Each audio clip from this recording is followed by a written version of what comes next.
Hello students, welcome to Knowledge Viewpoint. I'm here with the second chapter of 5th class, that is Mother Tell Us a Story, which means Mom हमें story सुनाओ, mama हमें story सुनाओ, जिसका मतलब है। तो इस chapter का टाइटल तो हमने समझ लिया। अब हम देखते हैं कि यहाँ पे क्या एक्टिविटी हमें गिवन है। तो here is write the names of these characters from some famous children stories, choose from the box. तो हमारे पास यहाँ पर पिक्चर्स हैं, उससे हमें गेस करना है कि ये कौन कौन सी स्टोरीज़ हैं। तो यहाँ पर कुछ स्टोरीज़ आपको पता ही होगा, बहुत मूवीज़ भी हैं इन पे। Cinderella and the second one is Mowgli, third one is Snow White and seven dwarfs, fourth one is Aladdin, fifth one is Pinocchio and sixth one is Rapunzel. So with this we have completed this activity. Now we move to the chapter. Storytelling goes back to ancient times, long before writing was invented. Storytelling जो है ancient times से हमारे पास है, बहुत ही पुराने time से. Long before writing was invented, जब writing भी invented नहीं हुई थी, लिखना भी कुछ शुरू नहीं हुआ था. लिखने की भी जो प्रचलन था वो अभी तक चला नहीं था. But where do stories come from? Different cultures explain the origin of stories differently.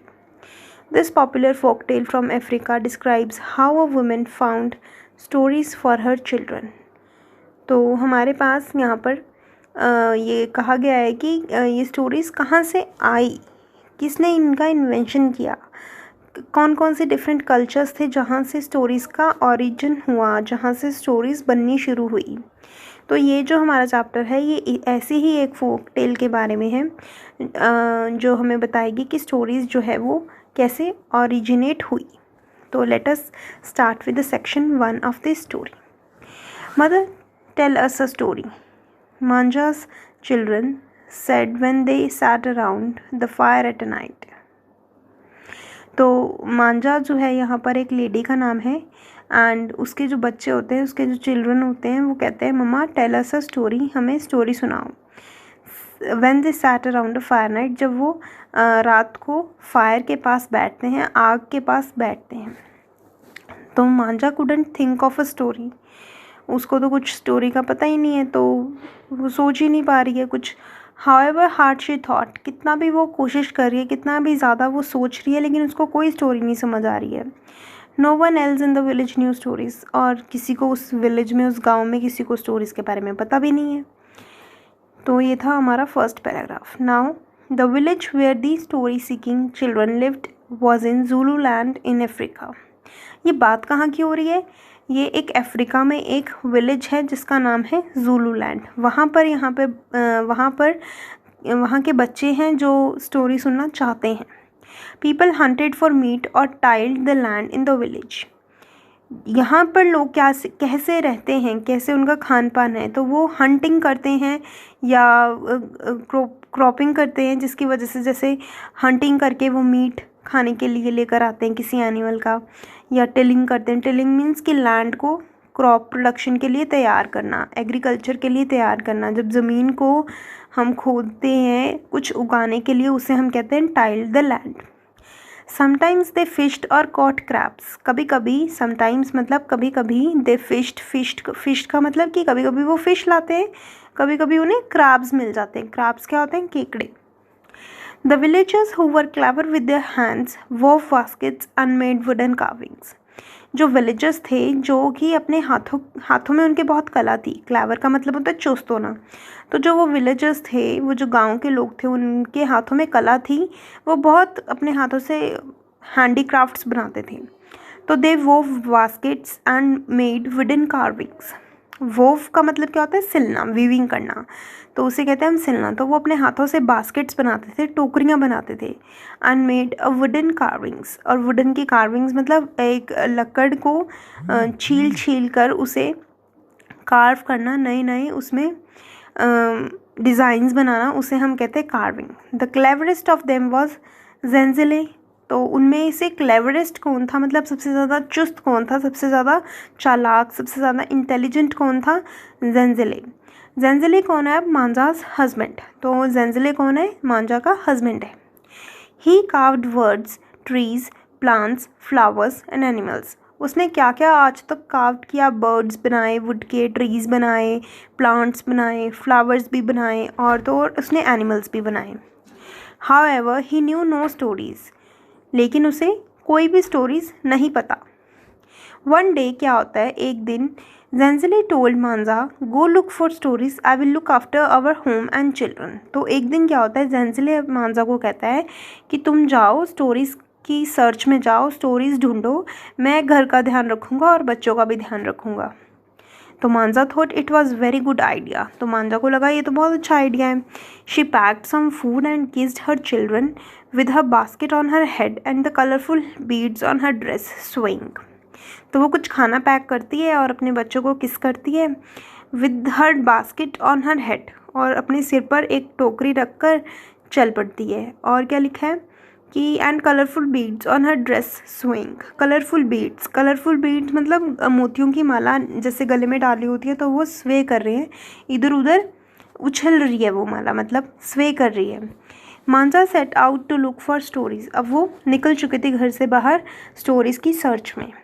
A hare looked at her curiously. Manza knew that hare was a tricky fellow, but she decided to ask him if he knew any stories. तो क्या होता है, उसे एक hair दिखता है। A hare looked at her curiously. Hare क्या होता है, a hare is a animal जो कि खरगोश की तरह होता है, खरगोश से थोड़ा बड़ा होता है। Manja knew that hare was a tricky fellow. उसे पता था कि जो ये हेयर है ये ट्रिकी है, मतलब ये बहुत ज़्यादा चालाक एनिमल है, इसको ज़रूर कोई ना कोई स्टोरी पता होगी। And she decided to ask him. और वो डिसाइड करती है कि मैं इससे पूछती हूँ कि क्या इसे कोई स्टोरी पता है। You never know who can be of help. हमें नहीं पता चलता कि कब हमारे कोई काम आ जाए, कोई भी काम आ सकता है। तो वो सोचती है और फिर वो पूछती है, O clever hare, she said in a flattering tone, do you know any stories? तो वो बोलती है, ओ क्लेवर हेयर, ओ चुस्त हेयर। फ्लैटरिंग टोन का मतलब होता है जब हम किसी को बटरिंग करते हैं, किसी को बढ़ा चढ़ा कर बोलते हैं प्रशंसा में, तो उसे हम कहते हैं फ्लैटरिंग। तो उसी तरह से वो बोलती है कि वो थोड़ा इनकरेज हो जाए हेयर। तो do you know any stories, कि क्या तुम्हें कोई स्टोरीज़ पता है? My children want to hear stories every evening. मेरे जो बच्चे हैं वो हर शाम को, हर रात को मेरे से स्टोरी सुनना चाहते हैं। तो हेयर बोलता है, stories? The hare said, I know millions but I have more important things to do, so saying he bounded off. Stories, वो कहता है कि स्टोरीज़, मुझे तो मिलियंस पता है, मुझे तो बहुत सारी पता है, मिलियंस पता है मुझे तो, लेकिन वो कहता है कि मेरे पास और भी इम्पोर्टेंट काम है करने के लिए, और मैं तो वो ये कहकर वहाँ से बाउंड ऑफ हो जाता है। बाउंडेड ऑफ का मतलब होता है वहाँ से जंप करके चला जाता है, कि मैं इस काम के लिए बंधा हुआ नहीं हूँ। बाउंडेड ऑफ का मतलब होता है बंधा हुआ, कि मैं इस काम के लिए बंधा हुआ नहीं हूँ, तो वहाँ से वो क्या करता है, जंप करके चले जाता है। Manja new he was lying. मांजा को पता था कि वो क्या है, झूठ बोल रहा है। He had no stories, he was a real trickster. मांजा को पता था कि वो जो है झूठ बोल रहा है एंड उसके पास कोई स्टोरीज़ नहीं है, वो उसके साथ ट्रिक खेल रहा है, सिर्फ मजाक कर रहा है। देन मांजा मेट फेने द बबून। तो अब क्या होता है, मांजा को एक बबून मिलता है। बबून क्या होता है, मंकी टाइप ही होता है, मंकी की ही ब्रीड का एक एनिमल होता है जिसे हम बबून कहते हैं। उसका थोड़ा लॉन्ग फेस होता है, तो उसे बबून कहते हैं हम। तो उसका नेम था फिने। तो मांजा को फिने मिलता है और उसके बाद देखते हैं हम क्या होता है। She was playing with her babies fine, she called, do you tell your kids stories. और जो फिने थी वो अपने बच्चों के साथ खेल रही थी, तो वो बोलती है, fine do you tell your kids stories, क्या तुम अपने बच्चों को स्टोरी सुनाती हो? तो वो कहती है, what are stories asked Finny, I am busy keeping my babies fed and warm. तो वो कहती है कि स्टोरीज़ क्या होती हैं, मैं तो पूरा दिन बिजी रहती हूँ अपने बच्चों को फीडिंग कराने में, खाना खिलाने में और उन्हें वार्म रखने में, मतलब उन्हें कंफर्टेबल फील कराने में। I have no time for anything else, मेरे पास तो किसी और चीज़ के लिए वक्त ही नहीं है। तो वो ऐसा कह देती है। साइंग मांजा वेंट ऑन। तो उसे वो देख कर मांजा वहाँ से चले जाती है। She saw N owl in the wild fig tree. मांजा क्या देखती है, एक वाइल्ड फिग ट्री में एक आउल आता है। आउल क्या होता है, उल्लू। और वाइल्ड फिग ट्री क्या होता है, जंगली अंजीर का पेड़। मतलब फिग जो होती है एक ड्राई फ्रूट होता है, एक फ्रूट होता है जिसे हम हिंदी में अंजीर बोलते हैं। तो उसे एक जंगल में वहाँ पर उसे एक वाइल्ड फिग ट्री नज़र आता है जहाँ पे एक आउल जो है वो सो रहा होता है। तो वो आवाज़ लगाती है, O owl do you have any stories for me to take home, कि क्या तुम्हारे पास कोई स्टोरीज़ है मुझे सुनाने के लिए। तो owl was upset because her sleep had been disturbed. जो आउल था वो अपसेट हो गया, सैड हो गया, अपसेट हो गया उससे, क्योंकि उसने उसकी जो नींद थी वो डिस्टर्ब कर दी थी। You woke me up for the stories she hooted. जो आउल है वो हूट करता है, शाउट करता है, कहता है तुमने मुझे जगा दिया। किसके लिए? वो भी स्टोरीज़ के लिए जगा दिया। Humans can not live in peace and are always looking for something. Humans जो हैं वो कभी भी पीस में, शांति में नहीं रह सकते, हमेशा कुछ ना कुछ ढूंढते ही रहते हैं। She grumbled as she settled down and began to nod off again. तो she grumbled का मतलब क्या होता है? बड़बड़ाना, मुंह में वो बड़बड़ाता है और बोलता है। सेटल डाउन वो बैठता है और मना करने लग जाता है। नॉड ऑफ का मतलब होता है मना करने लग जाता है, मुझे नहीं पता स्टोरीज़। मांजा वॉकड ऑन सैडली, तो वहाँ से वो सैड होकर, उदास होकर चले जाती है। So she saw an elephant ears flapping as he ate bananas. तो वो देखती है एक एलिफेंट को जिसके ईयर्स फ्लैप कर रहे होते हैं। फ्लैपिंग का क्या मतलब होता है? फ्लैपिंग का मतलब होता है इधर उधर होना, मतलब बार बार बंद होना और खुलना, उसे हम कहते हैं फ्लैप होना। तो एज ही एट बनानास, तो जैसे वो बनानास खा रहा था तो उसके ईयर्स मूव कर रहे थे। तो kind elephant she said do you know any stories. तो वो एलिफेंट को कहती है, ओ काइंड एलिफेंट, क्या तुम्हें कोई स्टोरीज पता है? तो my children are hungry for some tales, मेरे जो चिल्ड्रन हैं, मेरे जो बच्चे हैं वो भूखे हैं कुछ स्टोरी सुनने के लिए। Where can I look for them, मैं कहाँ उन्हें ढूंढूँ? तो elephant felt sorry for her, I don't know any stories he said. Elephant sorry feel करता है और कहता है मुझे तो कोई स्टोरीज नहीं पता। But the king of birds the eagle flies in high in the sky and see many things others do not. तो वह कहता है लेकिन मुझे तो नहीं पता, लेकिन है कोई जो तुम्हें बता सकता है। किंग ऑफ बर्ड्स, बर्ड्स का किंग कौन बताया गया है यहाँ पर? ईगल को। ईगल क्या होती है हिंदी में? चील, जो कि बहुत ऊंचा फ्लाई करती है स्काई में, क्लाउड से भी ऊपर वो फ्लाई करती है। तो वो इतनी ऊपर फ्लाई करती है तो वो इतनी सारी अर्थ के ऊपर चीज़ें देखती है, बहुत सारी चीज़ें देखती है, तो उसे ज़रूर स्टोरीज पता होंगी। तो मांजा कहती है that is a good idea, exclaim thank you. तो वो क्लेम करती है कि this is good idea, thank you. And उसके बाद मांजा saw the great fish eagle near the mouth of टुगेला river, a river in a south Africa, swooping down from the sky, talons outstretched to grab a fish। तो मांजा एक eagle देखती है, जैसे कि हम यहाँ पिक्चर में भी देख रहे हैं, उसे एक ईगल दिखती है जिसके near the mouth of टुगेला river, ये रिवर है, इसका नाम है टुगेला, ये एक रिवर है साउथ अफ्रीका कंट्री की। तो वो स्वूपिंग डाउन का मतलब होता है फटाफट से नीचे आना, क्योंकि आपको पता है कि कितनी स्पीड में एक चील फ्लाई करती है, तो वो उतनी स्पीड से उस फिश को ग्रैब करके नीचे की तरफ आ रही होती है। टैलेंस क्या होते हैं? क्रॉन्स मतलब, क्लॉज मतलब उसके पंजे, तो अपने पंजों से उसने फिश को ग्रैब किया होता है, पकड़ा हुआ होता है। O great eagle she called, startled the eagle dropped the fish he had picked up. तो जो लेडी होती है मांजा, वो उसे आवाज़ लगाती है, ओ ग्रेट ईगल, ओ महान ईगल, ओ महान चील। तो जो ईगल होती है वो स्टार्टल्ड का मतलब होता है चौंक जाना, तो वो चौंक गया और उसने एकदम से फिश जो पकड़ी हुई थी उसे ड्रॉप कर दिया, छोड़ दिया। And he landed on the shore near मांजा। तो वो शोर पे, शोर होता है किनारा, तो नदी के किनारे पे आकर वो लैंड कर गया, वहाँ पर आके बैठ गया। What do you want he asks, तो वो पूछता है कि तुम्हें क्या चाहिए। तो O great and wise eagle, Manjha said flatteringly, for the eagle was a vain bird.